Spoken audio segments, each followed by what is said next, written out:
Welcome to One Kanji a Day. In just 2 minutes, you'll learn one Japanese character.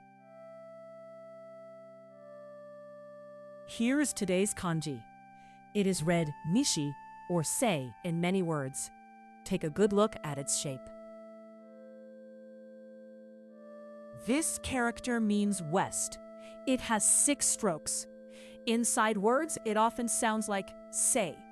On its own, it is usually nishi. A bird settling into its nest as the sun sinks in the west.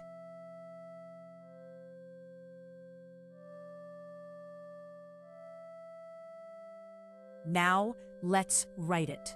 6 strokes. Follow the numbers on screen, in order, slowly.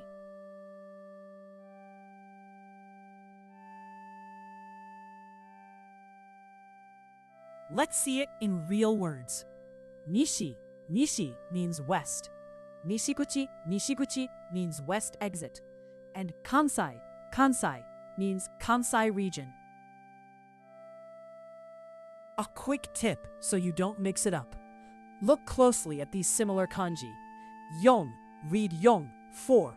Sake, read sake, alcohol. Notice the small differences. So, that's nishi, west. 6 strokes, read nishi or sei. Try writing it 5 times today. See you tomorrow.